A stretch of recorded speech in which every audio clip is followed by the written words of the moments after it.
Hey beautiful friends, Michelle Francesca here, sharing a encouraging message that I received yesterday, inspiring, insightful for the times. So I'm just going to read it as I received it and share a little more as we go along. It says this: much time is given to describing present or past circumstances, when there is in fact opportunity to sow more of the future present experience that we desire to reap.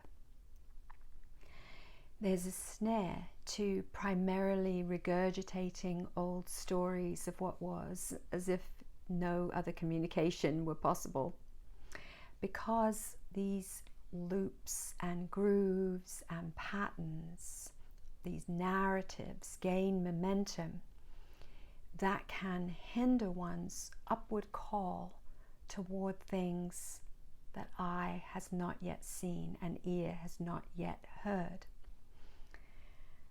Bridling the tongue, calming the monkey mind, and activating divine imagination are key to becoming a master co-creator, as opposed to an old sound regurgitator. And so also is a willingness to step into the unknown. I'm just going to interject here and say many people are feeling like they're being called forward, called upward, to something that they cannot yet see.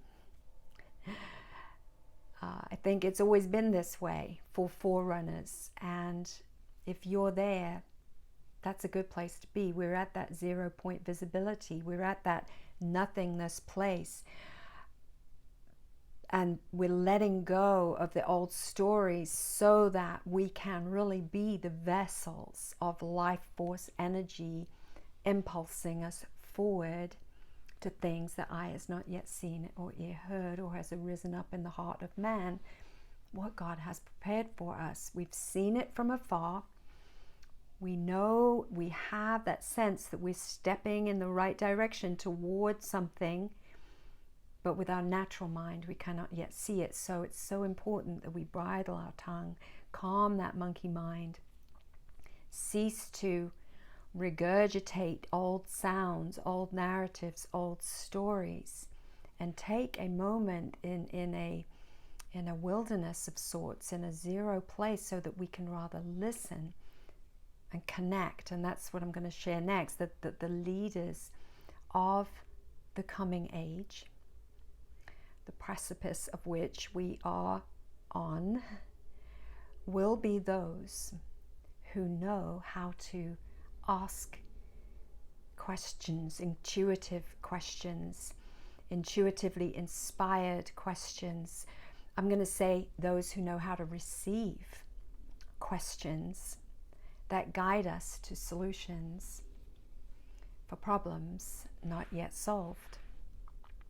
These spiritual leaders waiting in the wings, and you may be one of them, will have been trained in the secret place to both be and create the change they wish to see.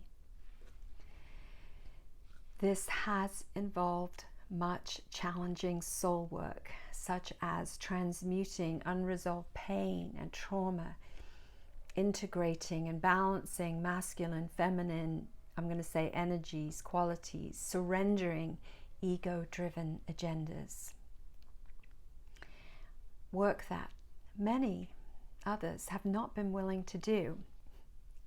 For decades and more, these shining ones, light bearers, living word linguists, and incorruptible seed sowers have been learning to effectively partner with spirit, to move through dimensional doors of expansion and awareness. And I want to quote here from Philemon, the book of Philemon in the New Testament, the Bible, 1:6 says that the effectiveness of our partnership is effective through the acknowledging of every good thing that is in us in Christ. It's the acknowledging of the mystery revealed, Christ in you. When we acknowledge that, when we recognize our oneness, when we recognize our partnership with Spirit, then we become effective. When we acknowledge the good things in us, in Christ, for Christ's sake, and stop regurgitating the shame story and let that go once and for all, we step into an effectiveness of partnership with the Spirit to move through these dimensional portals that stand open in heaven and bring in to earth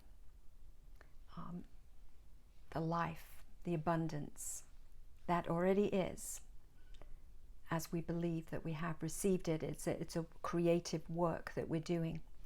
And I want to say these initiates are right now in our midst to initiate pathways into promised lands of many kinds. Wise is the one who does these prophets no harm. So that's a little caution there that was offered. Wise are those who do these prophets no harm.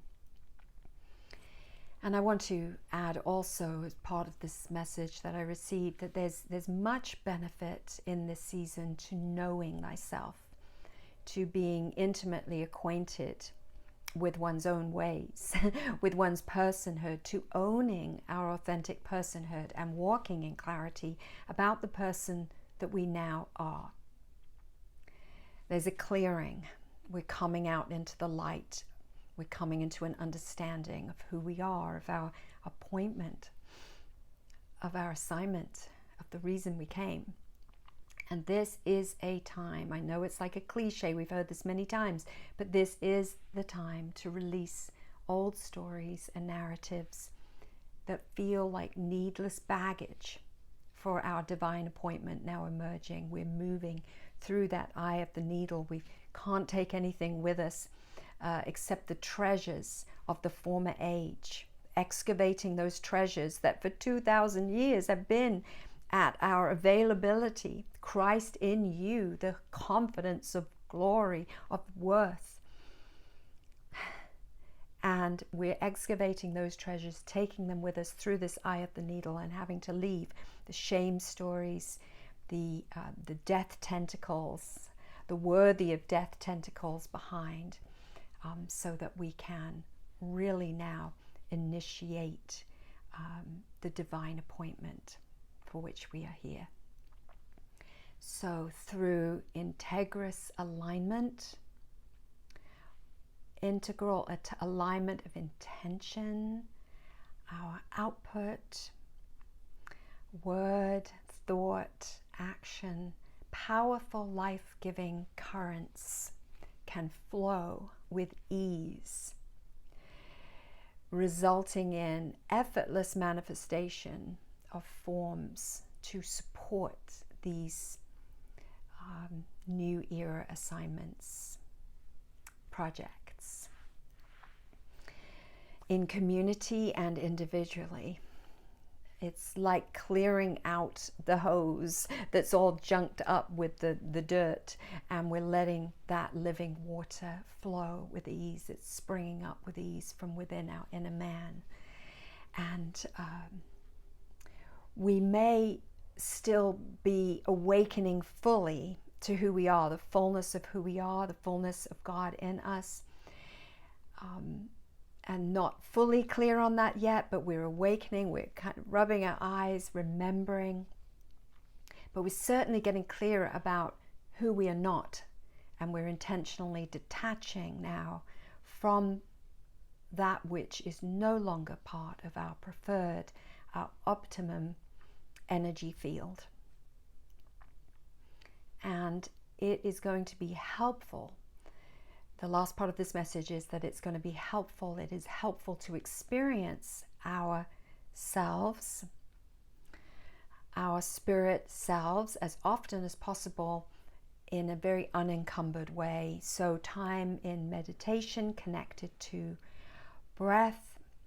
And when I say breath, I mean ruach with pneuma, the breath of God, recognizing that connection, being immersed into that, zoning out, stilling the mind, releasing focus on demands and details for just a few minutes every hour is going to help us recalibrate to our in the spirit beingness. And that's going to be very powerful. It's going to help the clearing. It's going to help us to stay anchored in the main thing, the main mission, the main focus going forward, and help us to cease to bridle that tongue of the old narratives. It's going to also allow for opportunities for divine mind details and directives to be received. So stir up the gift that is in you. Work at that just taking that time to be in that unencumbered place, and beautiful things are about to unfold. I hope that you've been encouraged by this, and share it to another if you feel it would benefit someone you know. God bless.